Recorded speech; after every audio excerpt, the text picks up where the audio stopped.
Hold on.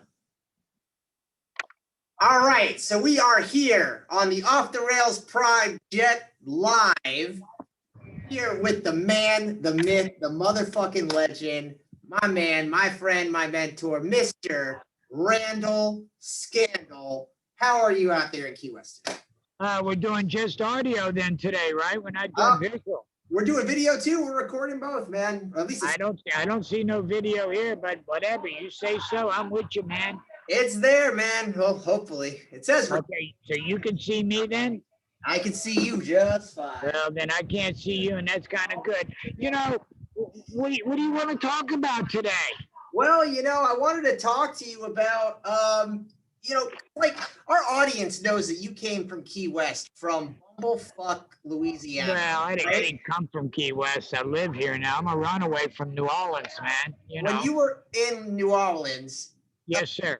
Tell us how you got from New Orleans when you were watching the grass grow and the lizards fuck, and how you survived that, and who Kudo is. How did I survive New Orleans? Let me tell you something, man. I was traumatized. I lived in the country, me, a cat, and a dog. I had the coolest kitty you ever know, man. His name is Kudo. Kudo, man. He got bigger nuts than I got, bigger nuts than most people got, man. He was a feral kitty. I stole him out in the country. And the guy had like 35 cats, and he said, the only one you can't have is the red-headed cat. Yeah, so what one do you think I did? I stole the kitty. Yeah, I'm a kitty thief, I steal pussy all the time. that was kind of funny. But Kudo and I become big buddies, man. And we used to sit out on, we used to sit outside on a log. Really? Check out this log. We watched the grass grow and the lizards fuck. Oh, we were the best of buddies and all that. But then Kudo fucked up the whole game plan, He started eating my lizards. Not good kitty, man. So after eating so many lizards, all I'm doing is watching the grass grow. Now he fucked that up too. The fucking little asshole. He started eating grass because he was getting sick to his stomach from eating lizards. That little asshole deserves him, right, man? Whatever. Yeah. Kudo and I've been around for a while, man. He was good. He was my best buddy, man. He had bigger nuts than I had, like I've already said. So, speaking of Kudo's nuts, right? When you left New Orleans, you couldn't bring the cat with you, and you had to go to the Humane Society, but they wanted to neuter him. What were your thoughts on that? That was an airplane flying over me right now, because I'm in Key West, and I think this is a live audio video. It is. Let me tell you that story. I traumatized me more than it did Kudo. Kudo and I sat around, we got high together, we drank a little bit together, and we talked about the scenario. And you know what he told me? He had a good point. He said, what would you do, Papa, if the shoe was on the other foot? I said, in other words, if you were running the show? He said, yes. You know what I told him? Tell me. He said, I'm not going to cut your nuts off, Papa, and I'm not going to send you to a mental institution, which is the kennel, and they were going to drug me, get me drugged up on Xanaxes. Now, would you want me to do that to you? And I said, nah. I said, but I can't take you with me, buddy. He says, I'd rather be on the streets and just winging like you, motherfucker. I don't know, but whatever. The moral to the story is I couldn't cut his nuts off. I left him in the country, all by himself. He's a feral kitty, and he got big. Oh, he can fight. That little motherfucker can fight. He don't like people either, man. But whatever, that's the story on Kudo. And I've got a lot of stories on Kudo. I remember the first time he fell in the toilet. That was kind of cool. Tell us about that. Yeah, he almost drowned, man. He was in there. I was pissing in there, so he jumped in there, and I sat there and watched him. I pulled him up on his last breath. I had to make him a tough kitty. He was a kitten, man. He's only like 5 weeks old, but whatever. It makes him stronger. But as far as Kudo is concerned, I really don't. Kudo, I'm still traumatized about him because I've only been away from him for like a couple of years. And in a way, I'd like to go back there. I bet you if I went back to the same property where I left him at, I bet you that little motherfucker's still there. I bet you he'd be running shit. He'd be running shit. Oh, man. He running the fucking neighborhood now, you know? He got a do-rag, a hoodie, a bottle of Hennessy with him and everything. He running. I left him some drugs and all before I left. Now he's good. Now he knows where everything's at. And he can live in the wild too, because except he had a problem one time. He had a little altercation with, we think it was a poisonous snake or whatever, because the snake almost won. Kudo was sick as a dog. Now he and I sat around. I was getting high, smoking weed, and doing a little that just for medicinal purposes, you know, like that. And we get fucked up and we'd watch cowboy shows like The Rifleman. Yeah, Kudo liked The Rifleman a lot. Especially, you know what his favorite show was? And this is really crazy. It was a John Wayne movie, one of his oldest ones. It was back in the 30s. And it's called Randy Rides Alone. That's my name, Randy. Yeah. You know, yeah, Kudo liked that a lot. You know what? I was thinking about this bar I went into. I hate to change the subject, but no, go for it.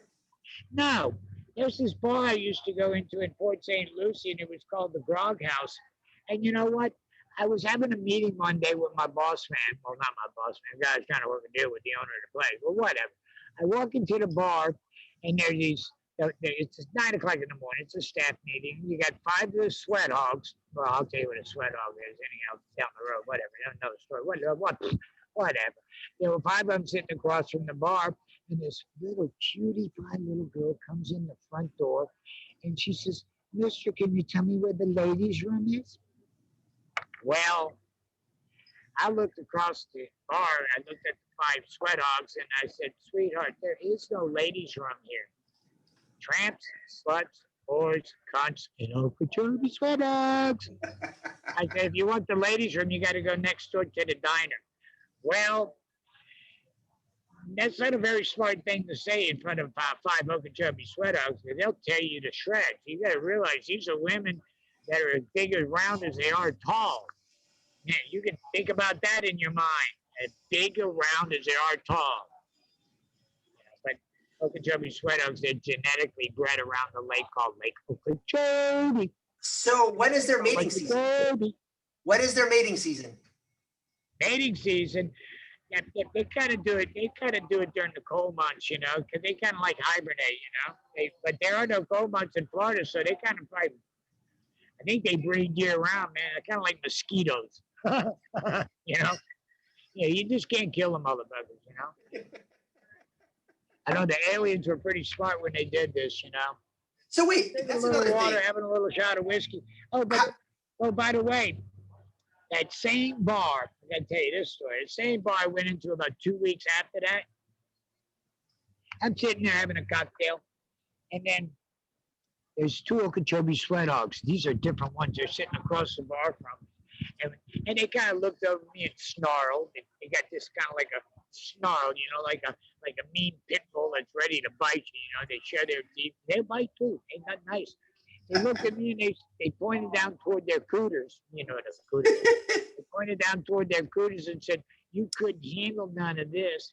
And I said, "You're probably right. I couldn't handle it. You probably have to have a really big cock to do this one, right?" And they said, "Yeah, you do." I said, "Well, it takes a big cock to fill a garbage can. And in y'all's case, even a bigger cock to fill a dumpster." and you know what? They didn't say nothing to me after that. But you know, the best I could have gotten out of either one of those was "Ring Around the Tower, slip, slop, and away." Hey, did I ever tell you about my girlfriend? No, you didn't tell me. You have a new girlfriend in Key West? She's not my real girlfriend. She was kind of like a rent-a-girl.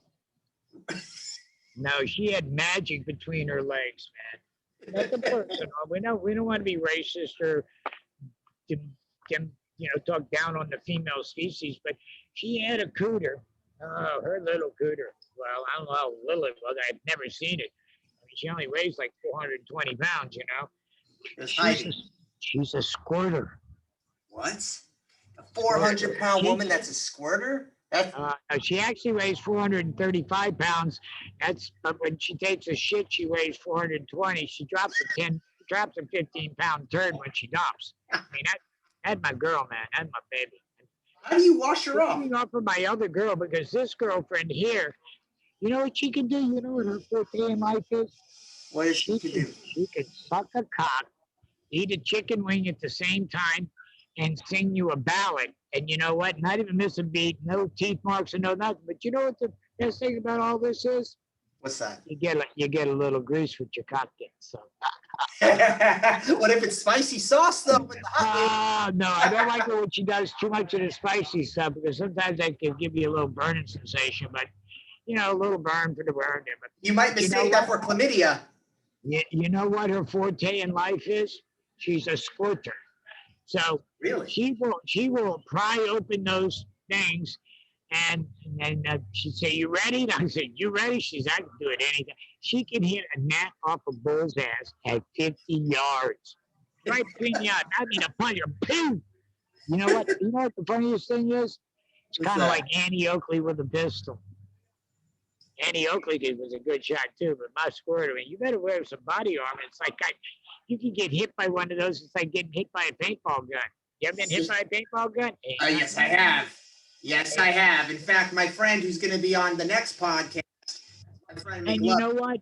You know what? I got I got a bunch of stories I want to tell you, but I don't know how much time I'm going to have to tell stories. Hey, talk all day, man. This is your platform. You know, have I ever told you about Mojo?